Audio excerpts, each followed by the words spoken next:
मोदी यानी गारंटी पूरी करने की गारंटी है। मोदी जो गारंटी देता है ना, वो पूरी करता है। पहले तो मोदी जी गारंटी दिया करते थे, लेकिन अब तो गारंटी की भी गारंटी देते हैं। लेकिन कुछ ही देर बाद उनकी गारंटी की पोल खुल जाती है। कभी जनता पोल खोल देती है तो कभी विपक्ष।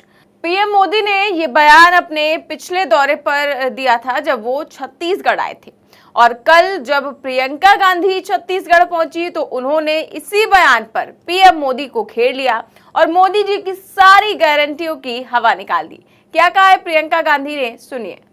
जगह जगह जाके प्रधानमंत्री जी कहते हैं कि मेरा गारंटी, मोदी का गारंटी, और दुनिया क्या कहे दुनिया इस मोदी जी के गारंटी का, कि जब आपने 15 लाख का गारंटी दिया था, हमारे खाते तो आज तक खाली हैं।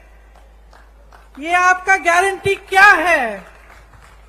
आपने कहा था कि आप करोड़ों रोजगार देंगे, क्या हुआ?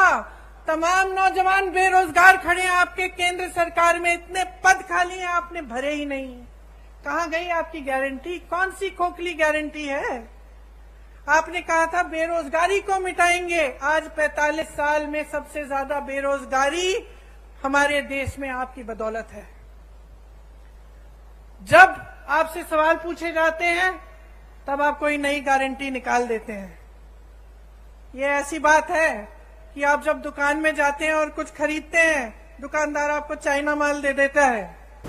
तो मोदी जी कहते हैं मोदी हर गारंटी पूरी करता है, लेकिन प्रियंका गांधी ने उन्हीं की सारी गारंटियां जो है वो याद दिला दी हैं, जो मोदी जी ने दी तो थी चुनावों में, लेकिन आज तक पूरी नहीं हो पाई। इसके अलावा पीएम मोदी के एक और बयान पर प्रियंका गांधी ने उन्हें घेर लिया। तो पहले पीएम मोदी का बयान सुनिए, फिर प्रियंका गांधी ने कैसे मोदी जी को जवाब दिया है वो सुनाती हूँ। मेरे परिवारजनों, मोदी ने आपको दी हुई एक और गारंटी पूरी कर दी है। अब लोकसभा और विधानसभा में बहनों के लिए 33% सीटें आरक्षित हो जाएगी। भाजपा सरकार में नारी शक्ति वंदन अधिनियम अब सच्चाई बन चुका है, और कल ही हमारे राष्ट्रपति द्रौपदी मुर्मू जी, जो आदिवासी महिला, उन्होंने कल उस पर हस्ताक्षर करके अब उसको कानून भी बना दिया है। लेकिन भाइयों बहनों, मोदी तो करेगा। मोदी जो गारंटी देता है ना, वो पूरी करता है। तो मोदी जी यहाँ पर महिला आरक्षण की बात कर रहे हैं, और महिला आरक्षण को लेकर बड़ी बड़ी बातें तो करते हैं, और जब से लागू हुआ है तभी से इस बिल पर वोट बटोरने की भी कोशिश में लगे हुए हैं। लेकिन इसी बिल पर प्रियंका गांधी ने कैसे सुनाया है, सुनिए। मैं बार बार कहती हूँ, देखिए बहने, एक नया बिल लाए संसद में, महिला आरक्षण बिल, खूब वाह हुई पूरे देश भर में। जितने भी विपक्षी दल हैं, हमने भी समर्थन किया कि चलो ये बहुत अच्छा कदम है। बड़ी बड़ी घोषणाएं हुई, टीवी पे इश्तिहार हुए, सब कुछ हुआ, मोदी जी की बड़ी वाह हुई। फिर क्या पता चला कि 10 सालों के लिए ये लागू ही नहीं होगा। इससे पहले जाति जनगणना करनी पड़ेगी, उससे पहले परसिमन करना पड़ेगा, 10 साल लगेंगे। तो फिर इस घोषणा का मतलब क्या है? इन चुनाव के लिए फिर से मतलब क्या है? आप महिलाओं को मजाक समझ रहे हैं? आप समझ रहे हैं कि महिलाओं को आप कुछ भी कह दें और हम अंधे होकर आपको वोट देंगे? हमारा अधिकार है ये हमारा अधिकार है कि हमें आरक्षण मिले, हमारा अधिकार है। ये कोई एहसान नहीं कर रहा है हम पे। और जिस तरह इस देश के एक एक वासी का अधिकार है, इस संविधान में है कि हर चीज के लिए समान अधिकार होना चाहिए। तो प्रियंका गांधी ने जनता से साफ बता दिया कि वुमेन रिजर्वेशन बिल लाए तो हैं, लेकिन 10 सालों तक लागू नहीं करेंगे तो इसका फायदा क्या है अभी लाने का, केवल चुनावों में वोट बटोरने के लिए।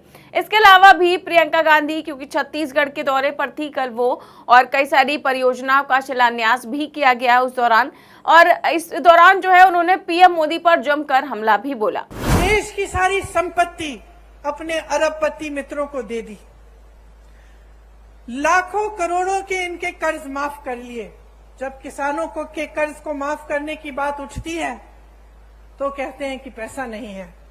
यहां छत्तीसगढ़ में कांग्रेस की सरकार ने कर्ज माफ करने का काम 24 घंटों के अंदर अंदर किया। इन्होंने क्या किया? प्रधानमंत्री जी अपने लिए दो हवाई जहाज खरीदते हैं। 8,000 करोड़ का एक हवाई जहाज अपने लिए। सुन लीजिए, 20,000 करोड़ का नया संसद बनाते हैं, जबकि एक अच्छा खासा संसद हमारे देश में है। 27,000 करोड़ का एक यशोभूमि नया बड़ा हॉल बनता है, 27,000 करोड़ का। और जब ओपीएस की बात होती है, पेंशन की बात होती है, आप सरकारी कर्मचारी हैं, यहाँ खड़े हैं, जब आपके पेंशन की बात होती है तो क्या जवाब देते हैं? कहते हैं कि पैसा नहीं है। तो अपनी शान बढ़ाने के लिए, अपनी आन बान शान बढ़ाने के लिए, बड़ी बड़ी इमारतों को बनाने के लिए पैसा है।